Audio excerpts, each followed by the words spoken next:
Hi friends, this is Monica Yadav from YouTube channel Mama on Roads. I wish and hope कि आप सब लोग अपने अपने घरों में सेफ होंगे, हेल्दी होंगे और एंजॉय कर रहे होंगे। आज जो मैं आप लोगों के साथ शेयर करने जा रही हूँ वो एक घटना है, एक इंसिडेंट है जो आज ही सुबह मेरे साथ घटी है और जिसने मेरे अंदर तक रिश्तों के लिए मजबूती पर और भी विश्वास कर दिया, गाढ़ा किया। और वो चीज़ मैं आपके साथ शेयर करने जा रही हूँ। हुआ ये कि मैंने एक ब्रोकर को बोला था कि हमारे ग्राउंड फ्लोर के लिए एक छोटे से फैमिली का या हस्बैंड वाइफ हो इंतज़ाम करें। तो वो एक सज्जन को लेके आए। तो बातचीत के दौरान मुझे पता चला कि वो वीडियो हैं और यहीं पास वाली कॉलोनी में उनका 300 स्क्वायर यार्ड्स में अपना घर है जहाँ वो अपने बच्चों और माँ के साथ रहते हैं। तो मैंने उनसे पूछा कि जब आपका 300 स्क्वायर यार्ड में घर है तो आप शिफ्ट क्यों करना चाहते हैं, वो भी इतने पास वाली कॉलोनी में। तो कहने लगे कि मैं आपको क्या बताऊं, मेरी माँ में और मेरी वाइफ में बहुत ज़्यादा अनबन रहती है, बट 20 ईयर्स हमने कैसे भी निकाल दी। अब बच्चे बड़े हो गए हैं तो अब ये लोग बर्दाश्त नहीं करते हैं। तो मैंने कहा तो फिर आप लोग यहाँ आ जाएंगे तो माँ को कौन देखेगा।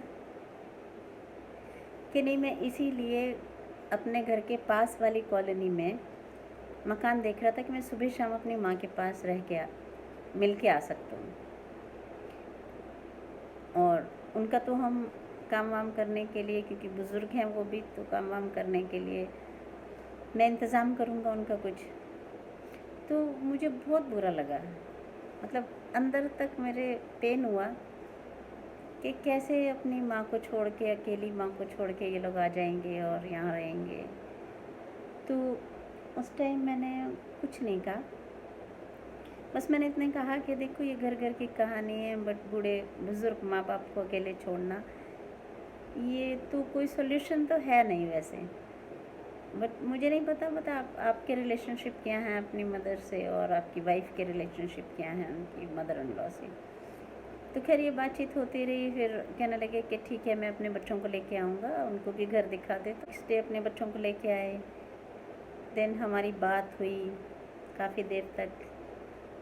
बच्चों ने भी, वाइफ ने भी मुझे बताया कि ऐसे ऐसे वहाँ पर बहुत ज़्यादा, मतलब बहुत ज़्यादा टेंशन वाला माहौल हो चुका है। तो 20 ईयर्स आई स्पेंट, बट अब मेरी भी एज हो रही है तो मैं नहीं बर्दाश्त कर पा रही हूँ। तो मैंने बोला कोई बात नहीं, देखो मदर हैं, आप उस घर में शादी करके आई हैं, 20 ईयर्स आपने बिता दिए, उनकी देखभाल की है, but how old she is और कितने दिन तक हैं ये तो हमें किसी को नहीं पता। बट हम माँ को इस उम्र में आप ये सोचें कि वो चेंज हो जाएंगी, तो ये तो मुश्किल है। और आपसे सिर्फ मेरे यही रिक्वेस्ट है जो मैं सबको कहती हूँ कि भाई रोटी उन्होंने बनाई है और खा हम रहे हैं, तो जो मेहनत उन्होंने उस रोटी को बनाने में की है तो उसकी तरफ देखें थोड़ा सा, और सोचें कि आज मैं अपने बच्चों को प्रिपेयर कर रही हूँ, कल ये भी मेरे साथ ऐसा करेंगे तो मुझे कैसा होगा, मेरे को कैसा फील होएगा। तो फिर भी अगर बहुत ज़्यादा टेंस एटमॉस्फेयर है और आप लोग स्पेस देना चाहते हैं तो ठीक है, देना भी चाहिए। हर रिश्ते को अगर ख़राब हो रहा है उसको थोड़ा सा स्पेस दे दीजिए तो वो अपने आप ठीक हो जाते हैं। तो वो लेडी ने मुझे कहा कि आंटी हम 5 मिनट के लिए आए थे कि घर देख के और हम वापस आ जाएंगे, बट 2-2.5 घंटे हो गए और हमें बड़ा अच्छा लगा आपके साथ बैठ के और बात करके। बट पूरा डिस्कशंस में निचोड़ यही था कि I didn't want them to come living their mother alone. खैर वो चले गए। 2-3 दिन के बाद वो आए और जो हमारा किराया डिसाइड हुआ था उसका 1 महीने का जो सिक्योरिटी एडवांस होता है वो मुझे दे गए। 11,000 रुपीज़। तो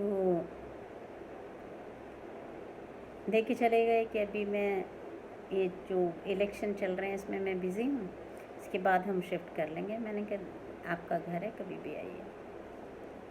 अब वो चले गए।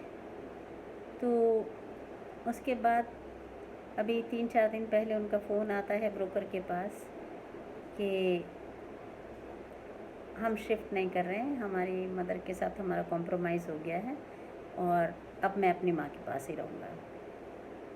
जब वो ब्रोकर ने मुझे फ़ोन करके बताया तो मुझे सच में दिल से बहुत खुशी हुई। वो मुझे एडवांस दे के गए थे तो मैं यही सोच रही थी कि काश वो ना आए, अपनी मदर के पास रहे। तो आज सुबह क्या होता है कि वो आए। I was working on my roof top garden. तो मैंने उनको ऊपर ही बुला लिया। मैंने कहा आ जाओ बेटा, ऊपर ही आ जाओ। तो आ गए, फॉर्मली नमस्ते वगैरह करके हम बैठ गए। तो मैंने कहा मैं आपको फ़ोन ही करने वाली थी कि आपका एडवांस मेरे पास रखा है, आप उसे लेके जाइए, क्योंकि जो ब्रोकर ने ले लिया वो तो ले लिया, जो बाकी है वो आप लेके जाए। तो उन्होंने मुझे ये कहा कि नहीं,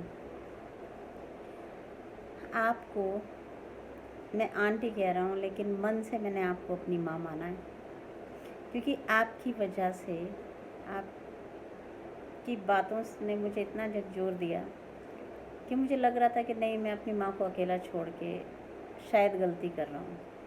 फिर और भी 2-4 लोग आए, जब माँ भी थोड़ा सा इमोशनल हो गई कि नहीं तुम्हारा घर है, तुम कहाँ जाओगे। तो मैंने सोचा कि नहीं, मुझे माँ के पास रहना है। बच्चों को भी समझाया, वाइफ को भी समझाया, आपका हवाला दिया, तो मान गए। तो मैंने बोला ये मेरे लिए शायद सबसे खुशी की बात है आज का दिन। बहुत अच्छे न्यूज़ से तुमने मेरा शुरू करवाया है और मुझे बड़ा दुख होता अगर एक माँ अकेली रह जाती। तो कहने लगे कि नहीं, अब ना आप अकेली रहेंगी और ना मेरी माँ अकेली रहेगी। आप ये सोचिए कि आपके पास एक बेटा है जो दिन के किसी भी पहर में, रात के किसी भी टाइम में आपकी एक आवाज़ के लिए इंतज़ार करेगा। तो मैंने थैंक यू बोला उसको और मैंने कहा कि आपके पैसे हैं, इसको लेके जाइए। तो कहने लगे कि नहीं, माँओं को दिए हुए पैसे वापस नहीं लेते, ये पैसे आपके हैं, आप रखिए। मैं जानता हूँ कि आप गुड कॉज के लिए कहीं काम करती हैं, सोशल वर्क करती हैं छोटे छोटे, तो आप उसमें ये लगाइएगा मेरी तरफ से, ये आपके बेटे की तरफ से है, अपनी माँ को। आप सोचिए कि मेरे दिल को कितनी खुशी हुई होगी उस टाइम। मैंने बहुत ज़िद करी, मैंने कहा ये हराम है मेरे लिए पैसा, क्योंकि आप मेरे पास तो रहे नहीं हैं। कि नहीं, एंड ही डिडंट टेक। और मैंने बोला ठीक है, वाइफ और बच्चों को लेके आना कभी, कि हाँ आपसे मैंने माँ का रिश्ता बनाया है और मैं आता रहूँगा हमेशा। And he left. उसके जाने के बाद मैं सोचती रही, उन पैसों को देखती रही कि आज भी रिश्ते ऐसे बनते हैं। जबकि दौर ये है कि इंसान पैसे के पीछे भाग रहा है, दौड़ रहा है, रिश्तों को भूल जाता है।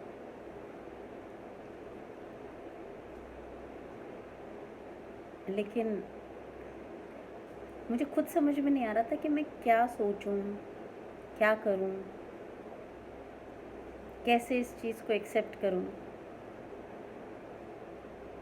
एट लास्ट फिर मेरे दिल ने कहा कि नहीं, अच्छा ही है, दुनिया में अच्छे लोग हैं। मेरा ये स्टोरी सुनाने का और ये इंसिडेंट सुनाने का सिर्फ एक ही मतलब है कि माँ बाप का जो प्यार होता है वो अनकंडीशनल होता है आपके लिए, सबके लिए। और माँ का प्यार तो आपको 9 महीने ज़्यादा मिलता है। और माँ बाप होते हैं कि कितना भी ज़रूरी काम हो, लेकिन अगर बच्चे को तकलीफ़ है तो वो बच्चे की तरफ पहले जाते हैं। अगर माँ है, रोटी खाने बैठी है, बच्चे का रोना सुन के वो रोटी छोड़ के वो उस बच्चे को देखेगी पहले। ये छोटी छोटी चीज़ें होती हैं। मतलब माँ बाप के लिए आप उनके शरीर का, उनके आत्मा का एक अंग होते हैं। वो सोच भी नहीं सकते आपसे अलग होना। ये हमें तब पता लगता है जब हम खुद माँ बाप बनते हैं।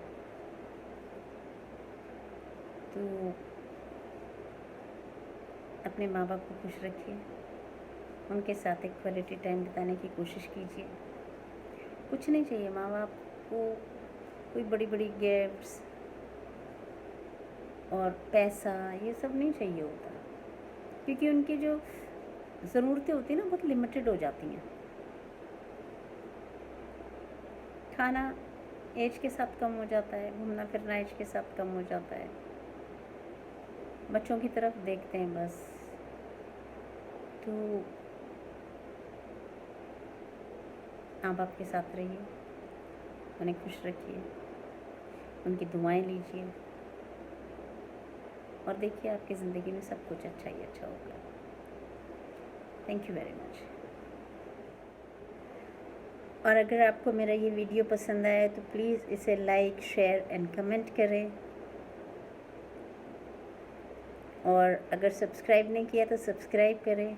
और इस वीडियो के लिए मैं स्पेशल रिक्वेस्ट करती हूँ कि जितना ज़्यादा शेयर कर सकें उतना ज़्यादा शेयर करें, क्योंकि अगर मैं एक बच्चे का भी दिल चेंज कर सकी इस वीडियो के सहारे, जो माँ बाप को अकेला छोड़ के शिफ्ट आउट करने की सोच रहे हैं, तो हो सकता है उनका मन बदल जाए। और कोरोना का टाइम है, महामारी का टाइम है, हमें नहीं पता कल किसको क्या हो जाए। रिश्ते बना के रखिए, संभाल के रखिए, ऐसा ना हो कि कल हम उनकी शक्ल देखने के लिए भी तरस जाएं and it will be too late. तो अपने माँ बाप को खुश रखिए। माँ बाप से भी रिक्वेस्ट है कि बच्चों को खुश रखिए and keep watching mama on roads. Love you all.